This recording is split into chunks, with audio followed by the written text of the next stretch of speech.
Formula One drew some criticism in Miami after shortening the DRS zones, which many felt would make overtaking an even bigger problem than it has been for the last couple of races. Red Bull advisor Helmut Marko has now suggested that it was nothing more than Mercedes trying to put a dent in Red Bull's advantage while speaking to Motorsport-Magazin.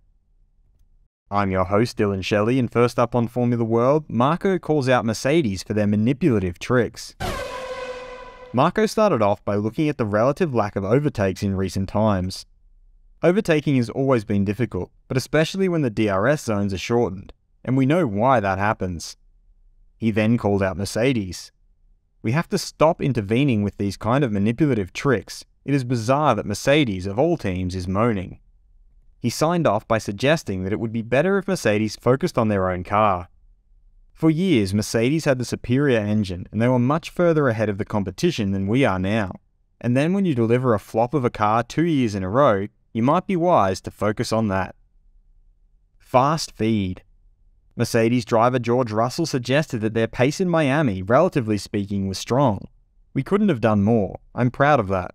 Of course, we want more, and we want races like this to be for the win.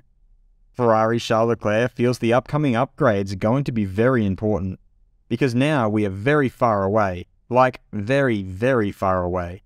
I really struggle to find any explanations why we are so far in the race and so close in qualifying. Mercedes driver Lewis Hamilton has been counting down the days to the upgrades. I find out this week what we're expecting, what kind of trajectory they put us on, but I'm really hoping. I think others will bring upgrades as well, so it'll be interesting to see where we are with the lay of the land.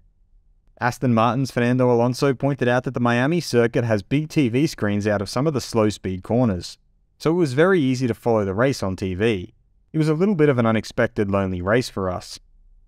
And Red Bull's Sergio Perez explained that when you are starting on pole, starting on the hards is much more like a gamble.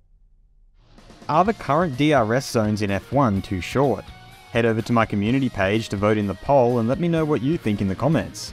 And if you liked this video, feel free to subscribe and check out my others for all the latest in the world of Formula One.